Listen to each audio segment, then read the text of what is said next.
Welcome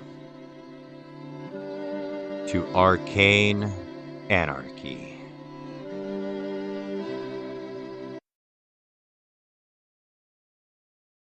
Welcome to the very first episode of Arcane Anarchy. Slanja. I'm Dace the Voice, and I'm here with Logan Donka playing as Asher. I will be a well, light cleric.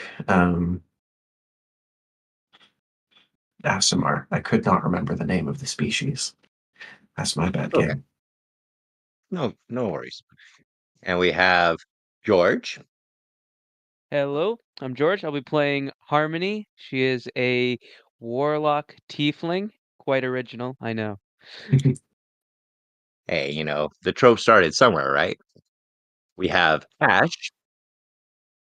Um, I will be playing Nova, um, a non-binary Oath of Vengeance paladin that was a farmer.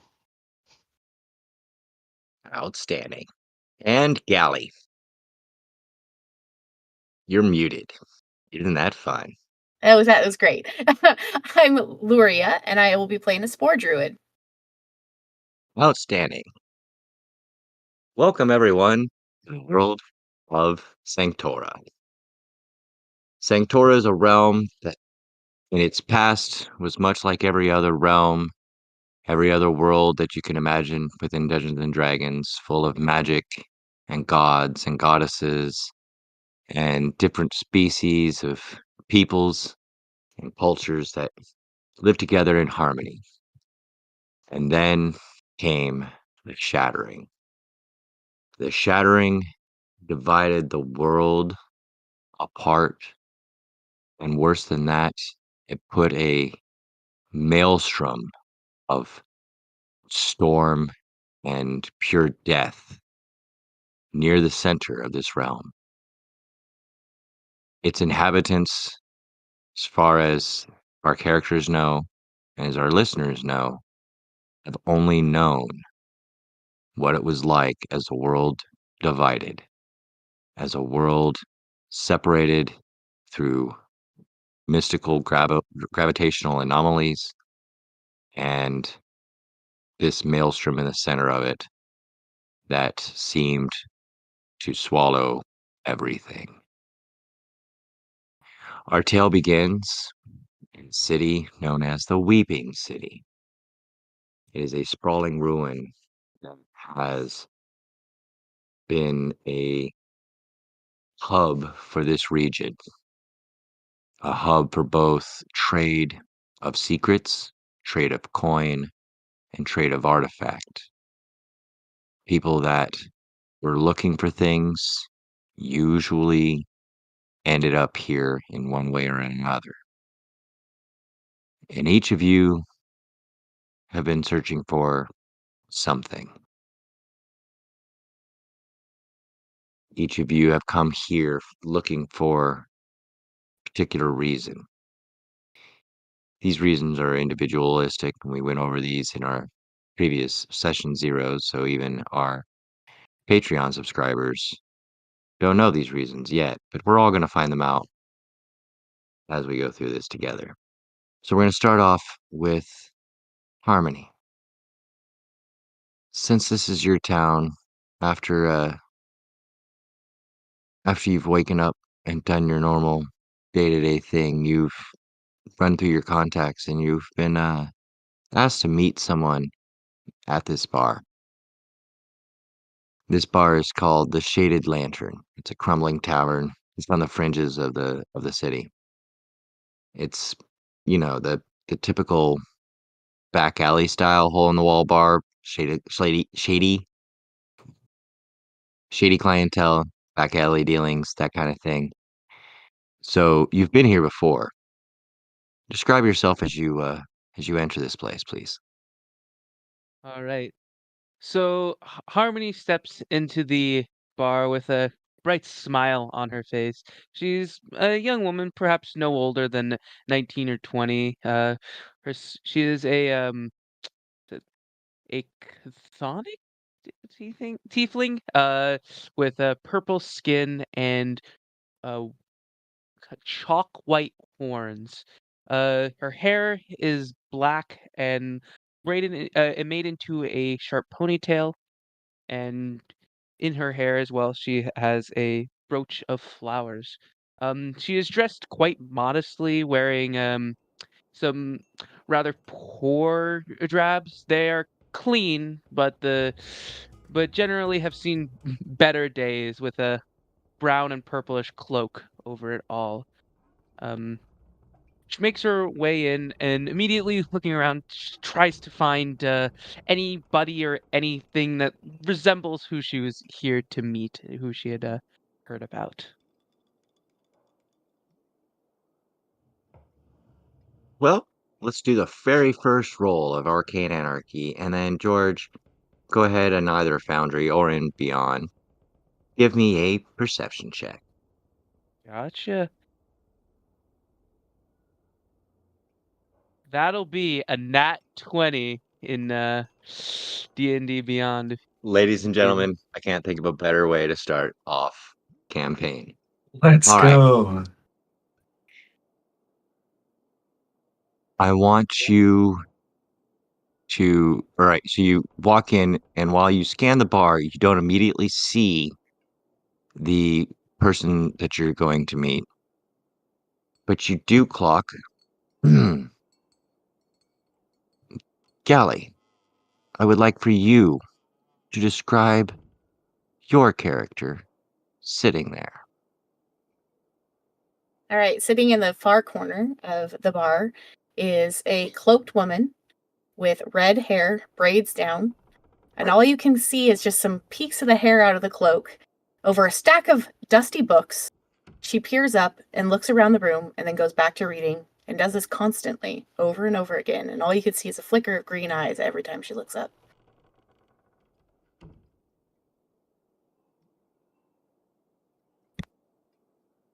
So you do clock that person sitting across the bar. It is, of course, up to you whether you go sit next to that person that you don't know, but that's because you did get a nat 20. I'm going to say that's definitely who you saw sitting there amongst other people. And you know that they're not exactly local. Where would you like to sit there, Harmony? Yeah, Harmony would kind of gleefully walk up to the bar, not making it obvious that this individual was the reason she chose to go up there. It was just, oh, there's a free seat right here, so she kind of lazily sit herself down. She doesn't seem to have any bags or any big items on her. She's overall just seems to be quite the light traveler. If Outstanding. Oh, my apologies. After you clock the person with the books, you actually you actually turn around to notice that someone has their back to you, and you clock that person as the one that you were looking for. This person's name is Cassian. And the reason I apologize for this is he had his back to you and he's wearing a new cloak. So you couldn't check him out quite easily. But you do notice that Cassian happens to be sitting at a table right next to where Luria is sitting. all right. Well, then, Harmony mid-step, as she realizes she had just passed by the individual she was here looking for, would turn on her heel and sort of, would sort of make her way over, with a big flare in her step. She's not doing much to remain entirely subtle about it, it seems. She's just, making her way over. And as she does, she'll look to the individual. Hello, hello. You were looking for someone for a job, right? And without even waiting for a response, she kind of slides herself down into the seat, uh, quite confident that she has found the right person. So when you look across from you and you see the cloaked figure. This is actually a contact that you were expecting. His name is Cassian. He's a nervous and kind of nerdy individual, if you want to get down to it. Glasses, green eyes. You can tell he hasn't shaved in a couple of days, but he's not a dwarf, so he's quite human and doesn't sport a beard quite normally. But he drops or he keeps his cloak even more pulled over as you sit down and says, Yes, I wanted you for a job, but I wanted it kept a little hush, you know? We don't need everybody up in our business. I wouldn't worry about it. Everyone does here around here does jobs. She kind of whispers in and hushes her voice. But I can be more mellow if that is what you desire. She she kind of leans in as she says this, keeping it a quieter tone of voice. Well, if it was just a normal, a pickpocket of some casual mark in town, yes, I wouldn't be so stressed, but this isn't that. But we will take a pause there before we get any more into it. Azure, you have come to the Weeping City after hearing from tales from the Aether Climbers and under the guidance of Lariel Dawnspire, who has emphasized that there are powers in this world that seek more power, and that power needs to be kept in the right hands or at least prevented from falling in the wrong hands. If you remember that from our 2-on-1s. Do you remember that? I do. So as you made your way here, you knew the Aether Climbers had told you the place that you would have the best ears would be the Shaded Lantern. So I would like for you to describe your character as you walk in, and afterwards then give me a die roll with that perception check. Can do. I think that Azure carries himself rather confidently. I think a bit similar to Harmony, he does not have a lot of discretion. He's not discreet in the slightest. He's wearing heavy armor. Um, his hair is some mixture of sunlight yellow and platinum white. His eyes have sunbursts in the middle of his irises, and he has like faint translucent rainbow wings that sort of flutter outwards from his back. He's not able to use these yet, but there will come a point where he may be able to use them, perhaps. And so he walks into the tavern, his boots clinking on the ground, and he looks around. We know that I was sent here by L'Oreal, and I presume that there is someone or something that would catch my eye. Let's see what that perception check yields. I agree. I don't think I can expect the same result as Harmony, but we'll see.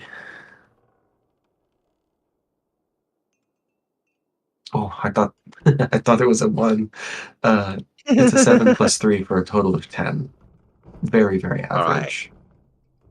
So the first thing that you can tell with a 10 is that it's really bad lighting. In fact, that's probably your biggest beef with this entire area, is it's just not bright enough. The second thing you would notice is that of the 10 people in the bar, there are only 3 that are seated anywhere near each other. Everybody else is sitting off by themselves. Interesting. What do you do with that information, my friend? I think that closer inspection might be required, and I think that that's best done through, well, lighting it up a little bit. I think that he would sort of there's perhaps a bit of discretion needed here, even for someone like Azure who doesn't normally contain himself. So I think he casts the light spell that like captures it between his hands and lets the light just barely filter out from between his fingers, just trying to add a bit of light without it being too much. And that's mostly just flavor, but I appreciate the flavor. without a And doubt. in fact, the beggar that is sitting at the just inside the door, when it notices you do that, says, "Hey, is that magic or something, or am I drunk? What's going on?" It is magic. It's magic, and if you'd like to see, and he unfurls his hand and exposes it. He says, "No, no, thank you, no way," and he grabs his cup that he had in front of him to collect coin and takes off back out the door. And I do want to remind you and our listeners that magic isn't commonplace. After Most the people shattering. fear magic because the general populace throughout all of the realms is that magic is dangerous. It's what caused the storm and the shattering. It's what brought the downfall of this world. So they're even hunted down in places if you use magic in the wrong place. So while yes, this is D&D and we're here for flavor and magic, I caution you when and where to use magic. That is a good point. I hadn't considered the effects of something that's usually considered to be so minute, um, in a world such as this. So I think that reaction brings Azure back to his senses, and he snuffs it out. In that moment that the light illuminated parts of the tavern, was any single individual standing out, or is it just the couple who are seated together? In your time, which has been short relatively amongst the mortals, you have never ever seen stack of books in a place like this. So the That's fact very that true. there's a person in the bar or in the lantern with books in front of them does spark interest. I think he would, after snuffing the light and ensuring that he doesn't carry it with him any further. I think that he would step into the tavern and look to sit next to the person with the books. And it's not like Harmony's initial impression. It's not casual. He sits down and he looks to his right and he says, "Not commonplace to see books. Not in a place like this, at least. What brings you here?" I will take that moment, Of course, we have however, to, to pause. Yeah, naturally. naturally, because everything's got to go in a sequence. Our final member, Nova. Hi. Hi. Hi. So, when you left the farm angry and with a purpose, you had heard, of course, of the Weeping City and that it was a place where answers could be sought. You were also warned, of course, that it wasn't the safest place, but you have been searching around that symbol that you found in the fire. Remember? Hmm. And so in your search for answers to that, you'd heard that possibly you could find answers in the Weeping City. And when you got to the Weeping City, they said if you need answers for something, check out the Shaded Lantern.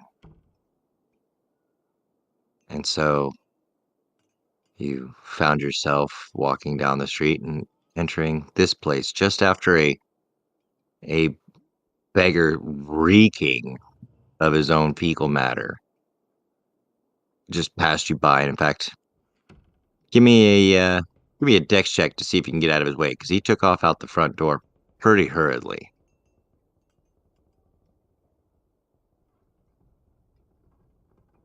Just a base dex check. Yeah, just a base dex check. Oh yeah, I rolled a 19 plus 1 for 20. booyah! You can smell this guy before he even gets near you, huh? So you step lively around him, and you walk in, and please describe yourself to our party and listeners.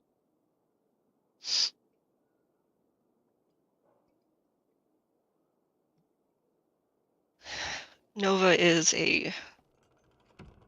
around 7'9" Goliath of Frostblood. Their hair, the base of their hair is dark blue, and they have highlights of lighter blues and purples swirled around it, and it's very long but very choppy style. A fresh burn creeps up from their still bandaged neck up onto their cheek. They wear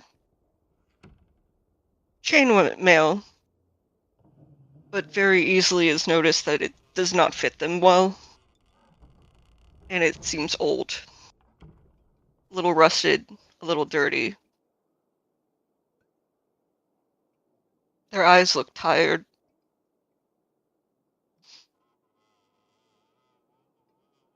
And their hands, like their neck, are also still covered in bandages.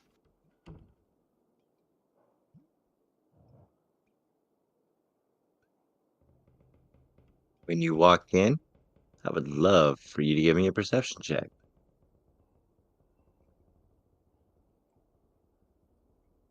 Perception. I rolled a 14 on the die for 16 total.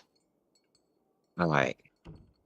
So with a 16, much like Azure, you had noticed that there's only one section that seems to be fuller than everything else. There's a handful of stragglers. In fact, when you walk in, you notice that there's not even a serving wench that's come out yet, because it's all happening in so rapid succession. Nobody's had a chance to clock anything. Where would you like to sit? Nova would like to go up to the bar. There And isn't take a seat exactly there. a Oh. bar. Like I said, it's more like a bunch of tables. And at Okay. these tables there are single seats, there are empty tables, but there seems to be a table where three or four people now have congregated. They're not necessarily sitting at the same table, but have congregated next to each other. You've got Luria at one table, and next to them you've got Azure at another, and next to them you've got uh uh Harmony and the mysterious stranger that you have yet to meet, but that Harmony knows as Cassian. Nova will go towards one of the emptier tables close to that little congregation of people. Gotcha. Close enough to hear, but not close Mhm. enough to join in. Mhm. I understand where you're coming from. I understand where you're coming from. So as you sit down, you notice actually that the uh, newest person to the bar had also just sat down. And I'm sorry, what had you said to the person next to you there, Azure? Please repeat. We can go roll back and let that part continue from here. Interesting. Not common to see someone with a lot of books in a place like this. What have you got there? In a very distrusting tone, she grabs the books closer to her and says, "Studying," and goes back to the books. Come now, you can't think I wish to steal from you. That's not my intention at all. I was merely curious because you don't quite seem to fit in with the, uh, shall I say, folks that are commonplace in a place such as this. I was hoping to find answers. That's why I'm here. Answers in the books or answers in the people? Yes. Fair enough. Could I have your name, mysterious stranger? I'm Luria. Azure. Your name is pretty. Thank you. She You're starts to welcome. pull the books away from her face a little bit more, closing it, revealing now a slight smile. But still, she's a little bit leery. Understandably so. I think he is content to sit in silence for a moment. He does look at the books in such a way that implies he's interested, but does not make a motion for the books.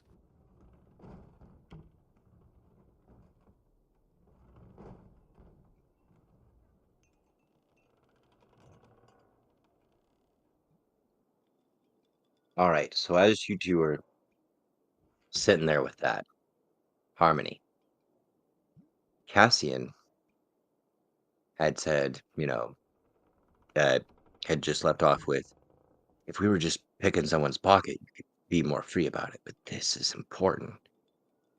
And says, I have found that there is an artifact that if we retrieve it, it would help me out so much with research and Harmony, the amount of people I could help.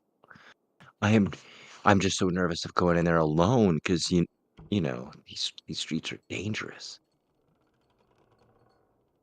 Mm-hmm. Uh, yeah. As he's ranting on about this, very into it, Harmony seems to match that intrigue as she kind of leans in further, like, yeah, like matching it. So, what is the plan next? So so Cassian leans in, but he's excited and nervous all at the same time. And you can see his eyes darting back and forth. In fact, Luria, you can if you when you glance to the right, you actually meet Cassian's gaze. And when you do so, it's that weird, awkward tension. Like you shouldn't be looking at each other, but you're looking at each other, but oh, why are you here so close? And so Cassian gets a little more hushed, but just because of that, you could hear, in fact, excuse me, Azure, you can even hear the conversation next to you just get more hushed just after you had introduced yourself. And so you listen in a little more intently. And Cassian says, there's this artifact hidden that would, oh my gosh, like I said, the research that I could do with this, the things I could possibly learn from this. But I'm so scared to go in alone. It's it's a lens, but oh, it's so far down there. I don't even think you would want to go by yourself, Harmony. I mean, I've handled a lot. How bad can it be? She kind of says, like, with them so close now, probably leaning in, nearly like the spitting in his face accidentally. Um, I maybe you're just talking it up. Do you have a place name? Guards left, guards right. Looking around, just scared, timid. But he says, all right, so I know this tower that's buried. And there's tale that there's this artifact in there called a Veil Shard lens. But, you know, this ruin, this is not something that's easy to get through, and I'm not the only one that knows about this. Like, I already know about it. There are more important people that are gonna know about it. And I don't want to lose the world again. He gets a little too loud. And at this point, of course, Nova, you can pick up on this conversation and hear that he's disgruntled. But gosh, if we can collect this artifact, I can start the work, you know. I can, not to mention my friends would be so happy with my product and my work. I need help, Harmony, but I don't think we can do it alone. And in that saying alone, it even like rings to the back of the bar. And out Mhm. from the back of the kitchen, out from the kitchen with those, you know, wonderful swinging doors comes a man that has a what used to be a white apron. You could sure this morning was white, but is now red and brown and green and various other food colorings. And he notices y'all. There's this. Okay, it's a leather apron. I'm sorry, not white, but it's still very messy. He's got his sleeves rolled up, and he says, "Oh, sorry, I had to run to the outhouse. This place, I got good food, but too much of the grease will run right through you. But what can I get for everybody? Are you thirsty? Are you hungry?" And he seems to like include Luria and Azure along with as if he's referring to you four all together with Cassian.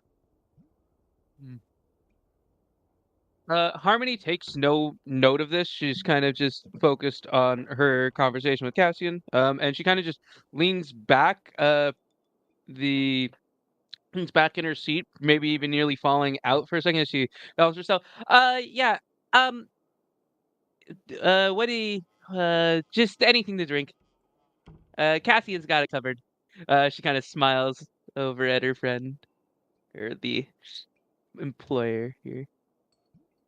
He blinks and looks down a little bit, then blinks again and looks up and says, "Well, you said whatever, so I'm hitting bottom shelf then." I'll live. She replies, not too bothered. And Cassian will look up to the barkeep and just say, I'll just have a mug of ale. I'm not even sure I'm gonna drink it, but I will give you some patronage."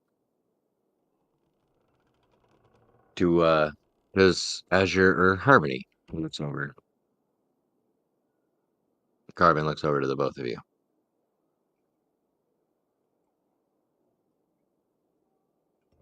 Wouldn't know what to get. Do you have any suggestions? I like tea. Oh. Do you serve tea? I mean, sure, I can make you some tea. That's fine. I can do that.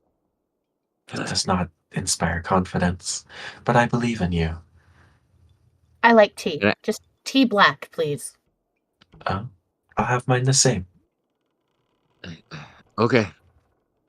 He turns around and notices the other new face in the bar and turns to Nova and says, "What about you there, blue hair? What can I get for you?"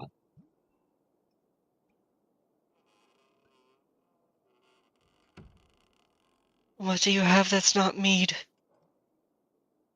Ale? One glass of that, then. All right. Coming right up. As he walks away, or gets that order filled out, Harmony would lean back forward towards Cassian and be like, "Orders tea at a bar." Well, I mean, look at them, Harmony. They're obviously not from here. They ordered tea and they have books. And that comment about the books was loud enough, obviously, for you to hear, Maria. I'm here to study, and tea accompanies my studies. very well, she says with such a shy yet very determined voice, trying not to be bothered too much. They let you have tea at the library, right? And he kind of chuckles knowing that there's no library like we would think of in American terms in this city. Maybe I'm studying people, not these books at the moment. As she looks back and looks intently at everybody in the room. As this is mentioned, Harmony looks around the room again as to see like if there's anyone interesting to look at. If there's anything she had missed in her first peruse.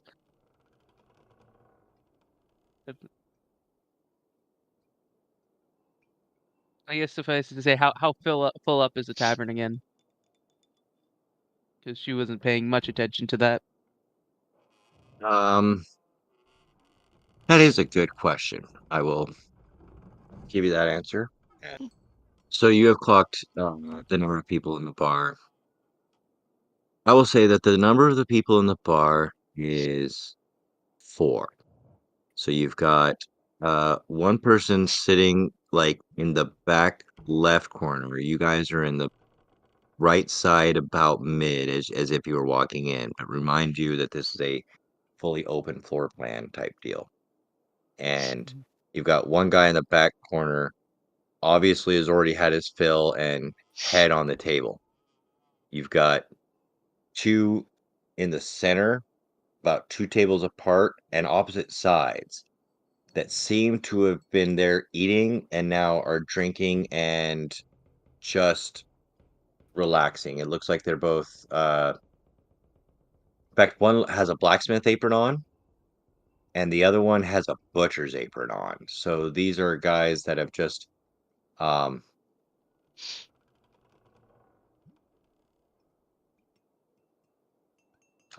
these are blue collar workers that are trying to just relax after a hard day. And Gotcha. the 4th is a short female that actually has her cloak pulled over her head, and you can only tell she's a female by her boots, as if they've got the tassels and the frills down off the cuff. And she's got her head tilted away from you, and she is in this like center back where the entrance to the kitchen is in the back left.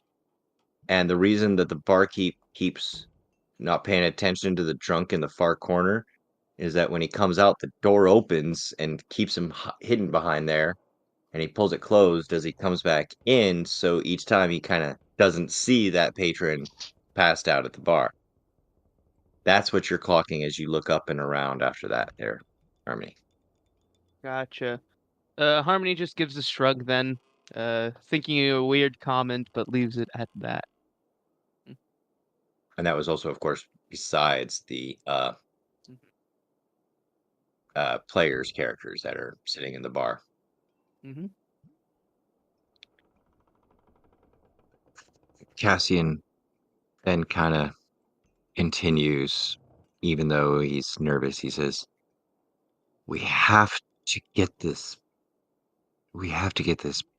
artifact, and we have to get it soon, because I heard some of the forces that may be involved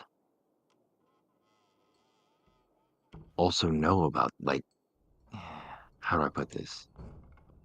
They're scared. But damn. Am I supposed to be showing these off each time as you're throwing them up? So Cassian notices you clock the rest of the room. Cassian's gonna look and see.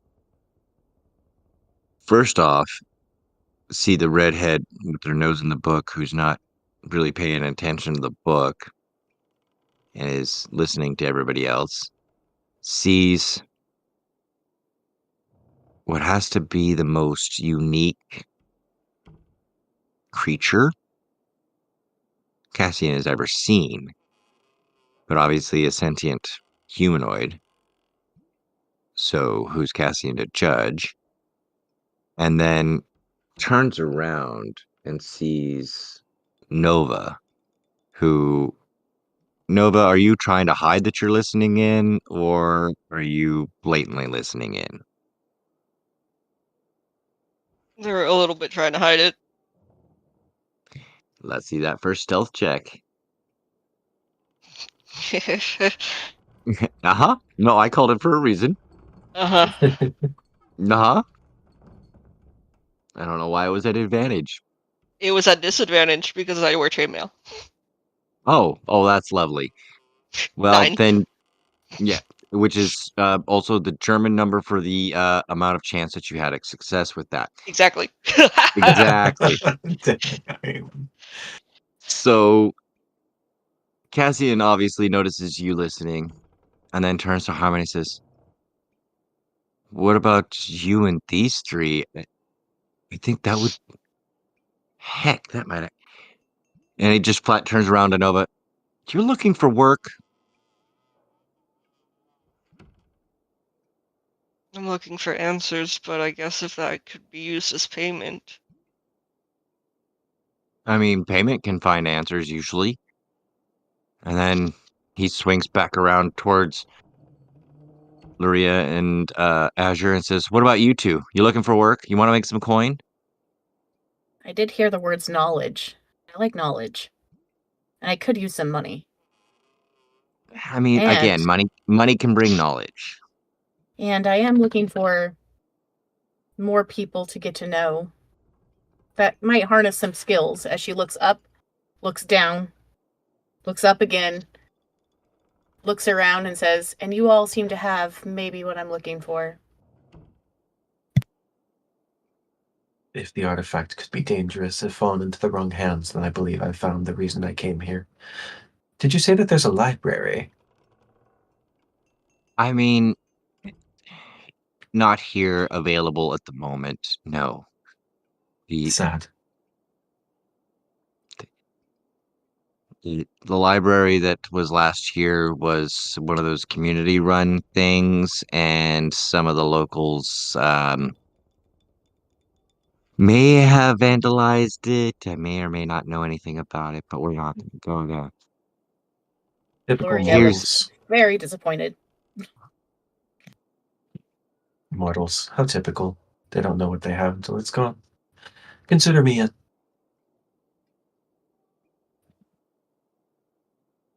all right.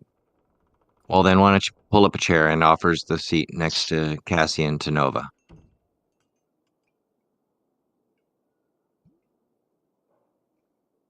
As this is going on, Harmony just kind of looks a little dumbfounded. Like, you were so insistent on keeping this quiet. She kind of just sighs before looking at them as they come over, and she says one more thing. I better not get reduced fee for this, you know. I mean, everybody's going to get their cut, but you couldn't have done this alone, which means you would have been without coin anyway. And look at these. Look at these people. Do they really look like they have any business being here anyway? Okay. If it's any consolation, I'll give you some of what I was supposed to earn. I've very little need for money. Really? I don't. Thanks. I mean, I don't think I've ever seen anyone as interesting as you. Where do you come from? Here, local. She kind of just shrugs a little bit. That's not Gestures the to. answer I was looking for, but perhaps in time I can find out. I'm Azure. Pleasure. Harmony's the name. Music to my ears, as it were. And you, blue hair, certainly a choice, though I think it fits you. Not a choice that I made. Choice of lineage. Nova. Azure, A pleasure. Likewise. All right. As you're gathering up, I would like everyone give me a history check, please. Yeah. Sure.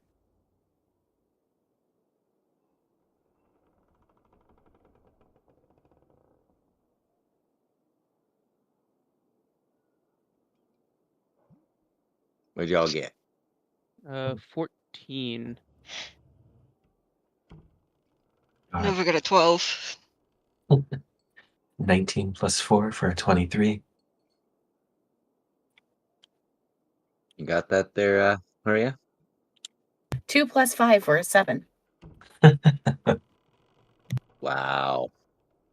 Wow. Okay. You know what? Actually, you're the history buff. I'm gonna be nice for the very first episode. I'm gonna give you advantage on that one. Go ahead. Re-roll that dish. Sounds good. Okay. 20. So for the record, advantage is either advantage or disadvantage is rolling 2 of the d20s. And with advantage, you take the higher of the 2. With a disadvantage, you take the lower. Okay, So I in got this 6. case, I got 16 this much, time. much better. 16. So, and yes, Azric wanted to remind us all, we do start with player inspiration, so you have the ability to choose to re-roll any d20 check that you make. This will happen at the beginning of every episode, but they don't stack. So, the beginning of every episode, you have 1 inspiration you can have in your pocket, and then should you use it in that episode, the next episode you get another one. So, but I did want to, when we had discussed it, obviously with the books, you can tell that Marie is a bit of the nerd, and not that we don't love our nerds, but they get the history buffs. All right. So with that check, we have a 16, a 14, 12, and a 23. Well, it kind of makes sense for Harmony and Azure, but Harmony and Azure are the most unique creatures the other 2 of you had seen. In fact, Harmony, you have never seen anything like Azure. And Azure, you've never seen anything like Harmony. Yeah. When we described ourselves and we talked about or in the introduction, and we talked about the races between Harmony and with Azure, is each of you are the only ones. So this is a bit of a shock to see someone with wings. This is definitely a shock to see someone with horns, especially white ones, and especially being nice. Like this is unique to this world. Very. So keep that in mind, and how other people are going to react to each of you from here out, because you're not the casual. Draw attention as is. So Cassian leans in and he says, all right, here's what I know. And that's where we're going to end our first episode. Good 'Cause, stuff. I'm an Naturally. asshole like that, and had to leave it on some kind of a cliffhanger. Of So course. for those of you listening, thank you for listening this far. After this episode, we will be getting shout outs at this point to our Patreon members. You can subscribe to us at Arcane Anarchy Podcast on Patreon. I will have the link in the descriptions for all of our socials on our YouTube and our Blue Sky. And after this, we're going to go right into our after party to hear our thoughts from the players on everything thus far. And that is for our Patreon subscribers only. So thanks for listening, and we'll see you next week. Thank you for listening to Arcane Anarchy. We couldn't do this without wonderful programs such as Pocket Bard, who provides the background music. We couldn't do this entire production without Audacity. So a big shout out to those companies for your software, and we thank you. Have a great day.